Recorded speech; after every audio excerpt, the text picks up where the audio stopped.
150,000 Hollywood actors joined writers last week on their strike over fair pay, assurances about the use of AI, and a few other sticking points. Could Web3 offer a solution? Joining us now is StoryCo co-founder, previously known as StoryDAO, JP Alanís. Welcome to the show. Hi, thank you for having me. Pleasure to be here. Thanks for being here with us. Now, the last time we spoke, you were announcing the creation of a DAO for producers and storytellers, allowing people to co-own IP. Talk to us about how that's progressed and why it might offer a solution to the hundreds of thousands of Hollywood actors and writers we see on strike. Yeah, absolutely. StoryCo is an entertainment platform. It enables storytellers to create and publish multimedia stories, engage a fan base in those stories, allow them to monetize, and really use the powers of network creativity to expand those stories into really expansive universes of IP. So we are today launching two initiatives, Co-Create and Profit Points. Co-creates are an invitation to build upon those stories in creative ways, and profit points allow people to participate in the upside success of the IP in its life, and allow people to participate in the profit. All right. Hey, JP, thanks for being here. Tell me how lawyered up you guys had to get to do this sort of profit sharing arrangement, right? I think there's a lot of concern, angst, anxiety in the space around what is and what is not a digital asset security. Talk to me about the legal process in this environment specifically that made you comfortable to be able to do this arrangement. No, absolutely. I mean, the answer is very lawyered up. We're very buttoned up with all of this, but we're making sure that we are giving profit points to the people who are contributing actively to the universe, and that's what Co-Create is really all about. So we are creating the core of a narrative, essentially. It's being written by Kyle Killen, who's the showrunner of the Halo series that was on Paramount Plus. And basically what he's doing is he's creating that core of that narrative, and we're allowing people through Co-Creates to submit their creative work. We're trying to create alternate pathways for creators around the world to be able to contribute to large IP. And by doing that work, they are essentially being able to own a piece of the upside success of that. So, it's not profit points for just sitting and holding or staking. It is profit points for actually doing work that is meaningful to the IP, that moves the IP forward. And there's a whole bunch of ways to do that. You can do that as a fan. You can do that as a fan by voting on your favorite submission.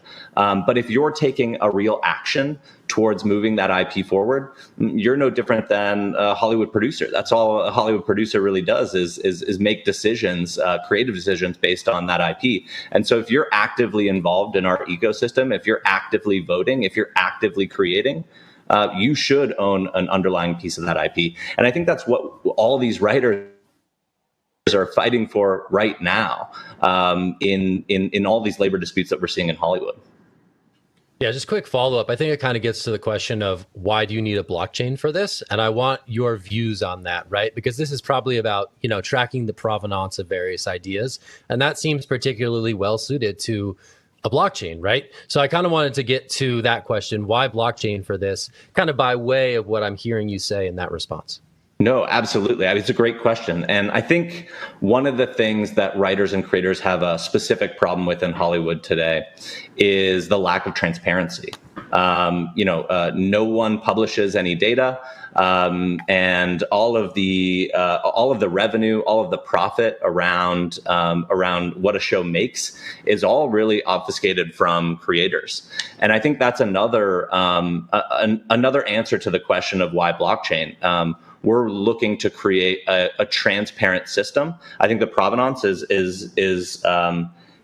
one of the main aspects, of course. I mean, being able to attribute ideas to certain people, having that be on chain, and then being able to sort of immediately have people participate in the revenue as soon as there's a monetary event is another big reason. So I think it's transparency, it's provenance. And that's why I think a lot of these Web3 ideas are going to start to change things in Hollywood. JP, great to have you on the show today. I'm going to pull a quote out from yourself, actually, to talk about this story.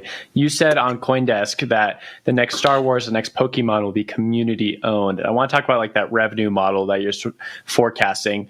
We have like this split in Web3 where we want creators to get all the money they can and not labels, but we also want the communities to be a part of this and for them to have some sort of incentive to not only buy it, but hold assets related to the show. How do you sort of bundle all those different pieces together? Yeah, I mean, I really don't think there's a delineation between creators and fans in the sort of next generation of IP that's going to be created.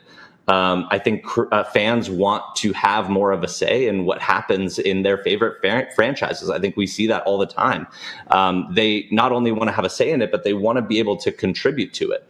And so I think our mission at StoryCo is to really blur that line between what is a creator and what is a fan, and invite fans to actually become creators, give them opportunities to say, what do you want to see happen in this narrative universe? If it's the next Star Wars, I mean, are you really liking this idea about the Mandalorian? Should we keep going with that? That is a question you can pose to fans. Fans can vote on that. Fans can create their own ideas. And so I think we see it all as work that whether you're a fan and voting, or whether you're a creator and you're creating in these universes, we see these all as actions that increase the overall value of the IP.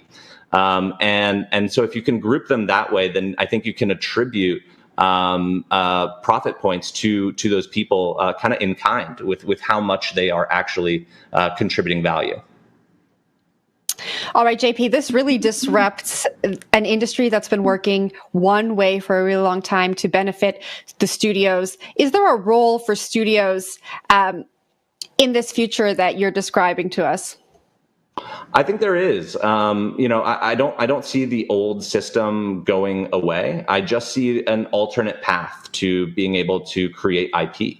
I think studios leveraging the power of communities and bringing communities in and fan communities in at an earlier point is really beneficial for studios. So studios looking to use a platform like StoryCo to really test out what they're going to invest money in. I think there's always a place for those who want to invest in content. I think it's just about how they do that, and how much ownership that they're giving to creators. All right, we are going to leave it there. JP, thanks so much for joining the show. Really appreciate it. Thank you all. Thanks, JP. That was StoryCo co-founder JP Alanís.